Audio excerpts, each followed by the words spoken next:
According to the World Health Organization, an estimated 140 million women and children worldwide have been affected by female genital cutting, or what is more commonly known as female genital mutilation. According to the AHA Foundation, more than 500,000 women are at risk for this barbaric procedure. That's 500,000. More than 166,000 of these women are under the age of 18. In Pennsylvania, more than 19,000 women are at risk of this procedure. 6,000 of them are under the age of 18.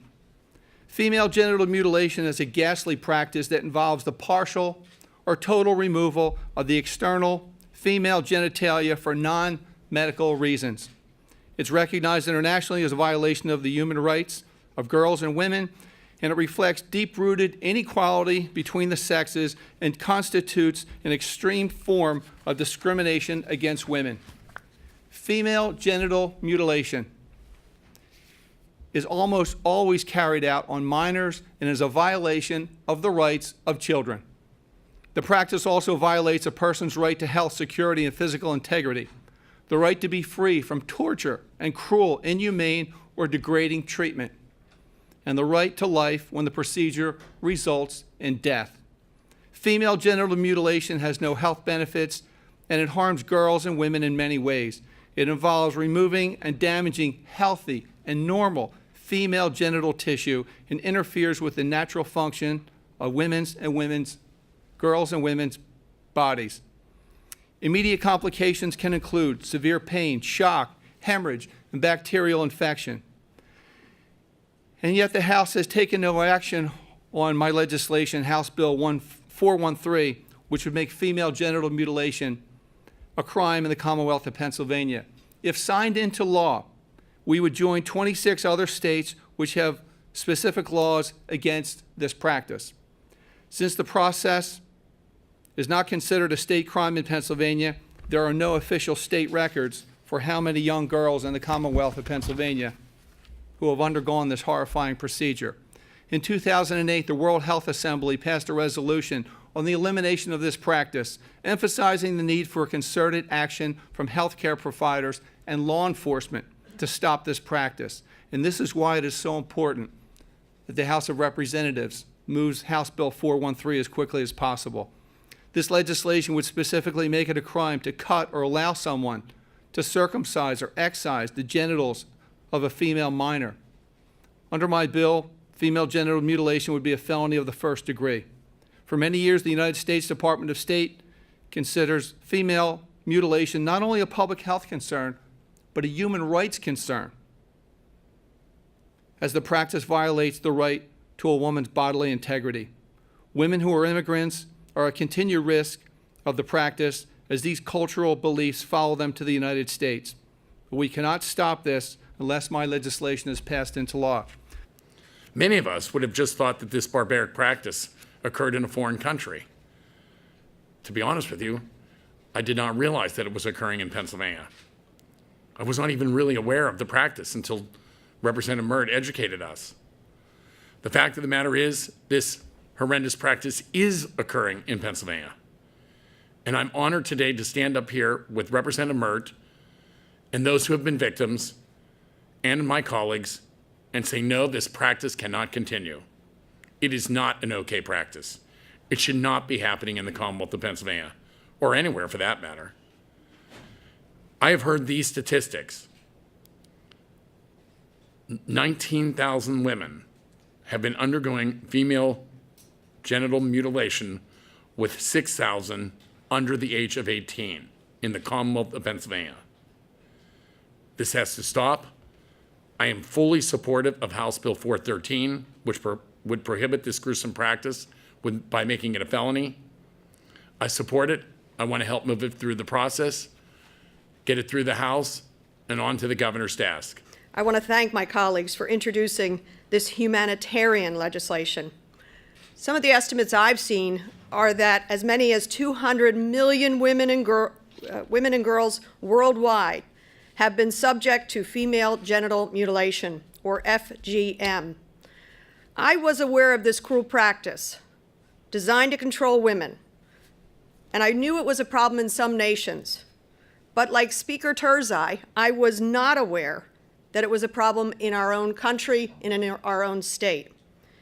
It wasn't until Representative Murt first introduced this legislation in 2013 that I learned that over 200,000 women and girls in the U.S. have been subject to this atrocious, ghastly procedure. FGM is already outlawed by federal statute, but to date, there has been only one prosecution. And despite decreases worldwide, it is believed that the practice is on the rise here in the U.S. And perhaps that is because of the lack of enforcement and the lack of awareness, just like Speaker Turzai spoke about. So to end this horrendous practice, it must be brought out from the shadows. I thank all of you for being here today to help us achieve exactly that. Bring this ghastly tradition or this practice out of the shadows. Good morning. Representative Murt, thank you for creating this opportunity to discuss a very important human rights abuse, female genital mutilation, FGM. The founder of my organization, the AHA Foundation, is a survivor of FGM. As a 5-year-old girl growing up in Somalia, Ayaan Hirsi Ali was held down by her grandmother and her genitals were cut off with scissors. She was then sewn up and her legs tied together to make her genitals heal over.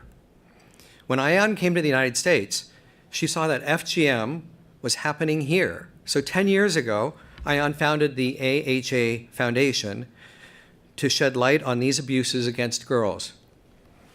FGM is a form of gender-based violence that the State Department and international bodies recognize as a violation of girls' and women's human rights. It is motivated by cultural beliefs about sexual behavior, femininity, and modesty. FGM is used to reduce a woman's libido in the hopes of safeguarding her virginity and fidelity in marriage. This practice is used as a way to control women. FGM is a harmful traditional practice. It takes place in multiple cultures, ethnicities, and religions. FGM is defined by the World Health Organization as the partial or the total removal of the female external genitalia for non-medical reasons.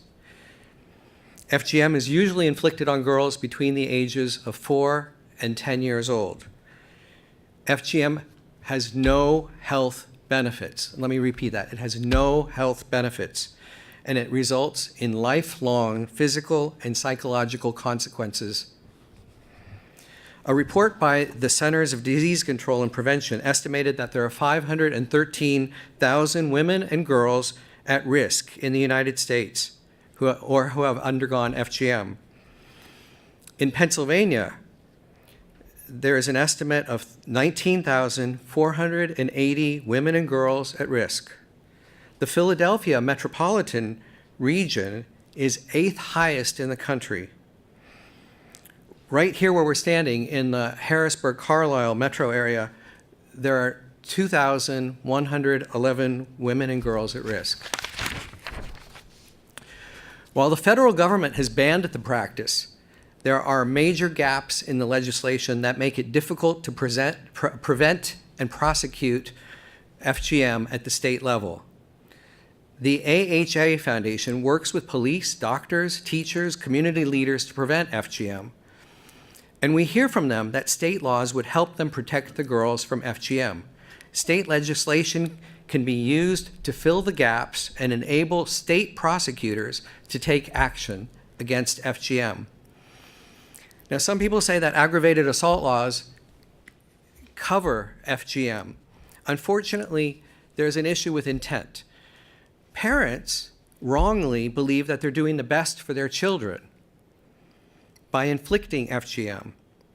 The parent's intent is seldom malicious, and intent is a requirement to prosecute assault.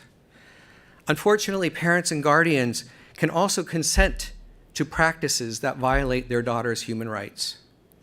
A statute in Pennsylvania outlawing FGM must exclude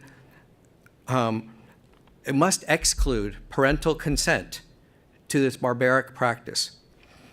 In addition, legislation in Pennsylvania would give prosecutors the ability to prosecute at the state level and not require understaffed federal law enforcement and the U.S. Department of Justice to get involved. A state statute would give teachers, doctors, police, and social services the tools to fight FGM in their jurisdictions.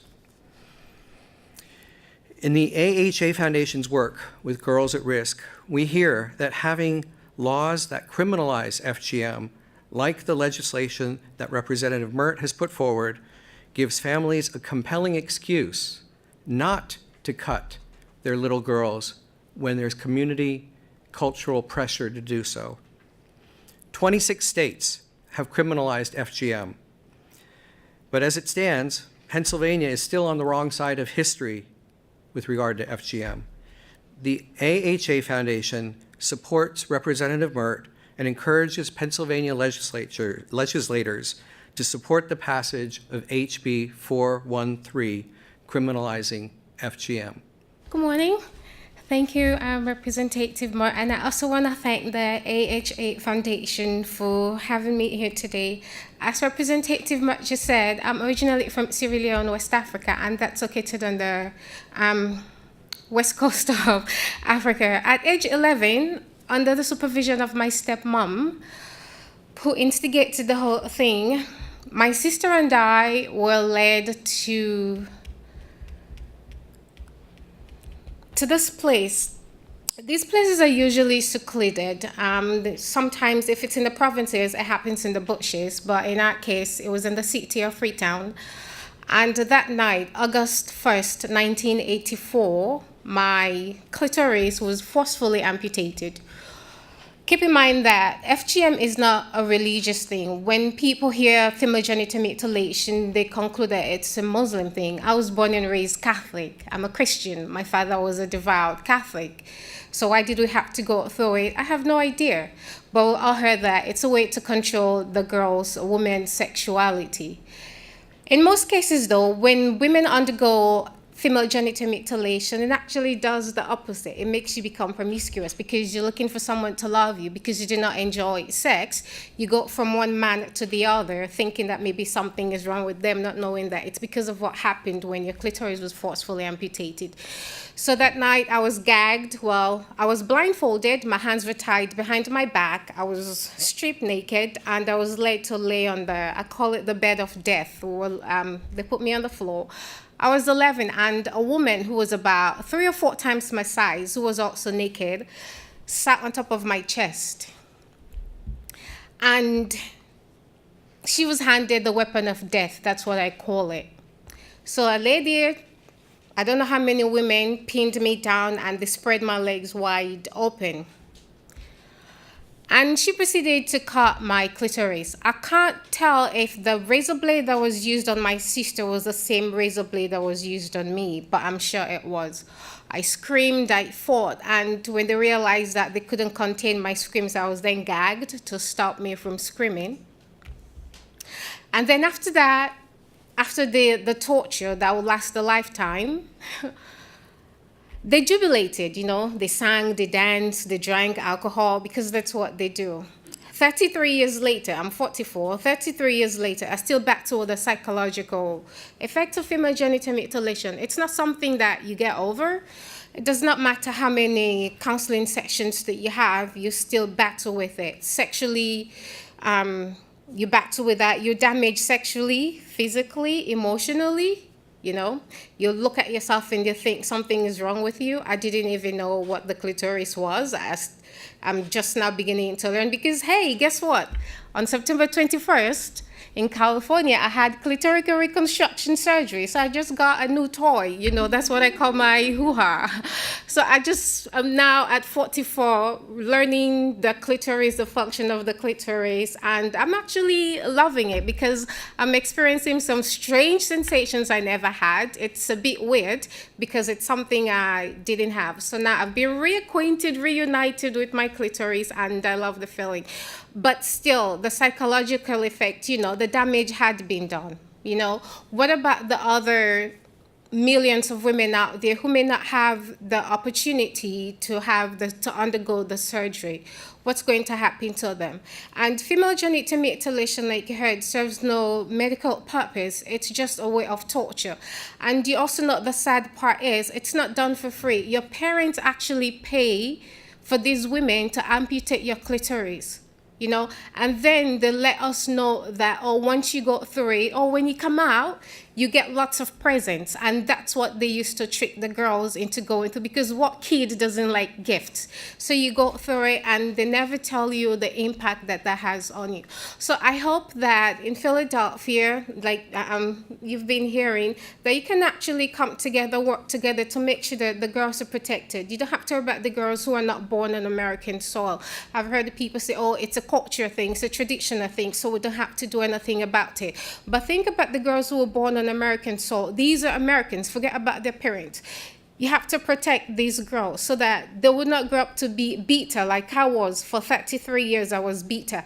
And then I found out during my pre-op operation that I thought it was type 1 that was done to me. And type 1 is when they amputate the clitoris. That's what I thought. But I found out actually that it was type 2. They not only amputated my clitoris, they did a number on my labia majora. And so that also got me really, really angry. There are 3 types of FGM. Type 1 is the amputation of the clitoris. Type 2, they amputate the clitoris, and then they remove parts of the labia, all of it. And then part 3 is when they're type 3, is when they remove everything, and then they stitch up the women. So once they stitch you up, they leave just a tiny hole for you to pee. And when it's time for you to get married, you have to go see a doctor to remove the stitches. So for them, they go through the pain twice, and I think that this has to stop. Let's put aside our differences and say, it's a culture thing, so we don't have to do anything. Just think about it. If you're a girl or if you're a man and you have...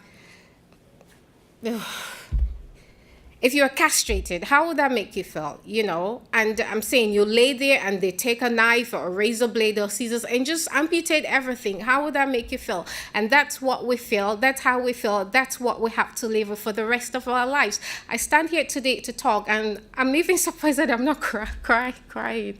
But I usually cry. It's not something I plan, but I just hope that we can all work together to protect the girl child. Don't worry about those in practicing countries. We'll take care of them, but just protect the girl child who were born on American soil. Thank you. I have prepared remarks, but I just am hoping that a lot of our colleagues will actually either read about this practice and have an opportunity to speak with FA, or even take a look at her book, because I just feel like hearing from her made me cringe in thinking of an 11-year-old child going through something like this.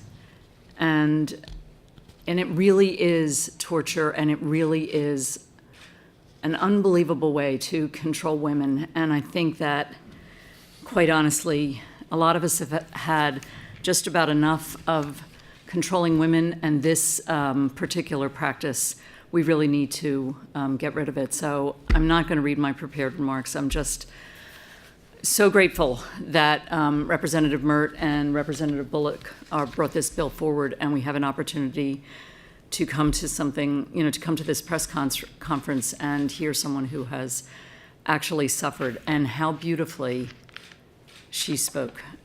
Thank you. Thank you, Tom, and I just want to say thank you to the young lady for being here today and for your courage to tell us your story. It's just very powerful and very compelling. And just very quickly, this procedure is barbaric.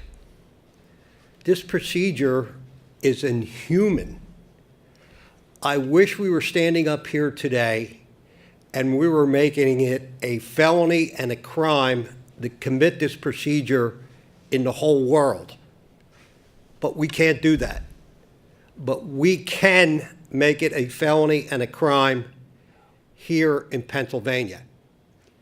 It is absolutely appalling and heartbreaking to think that somebody would perform this procedure here in our state of Pennsylvania.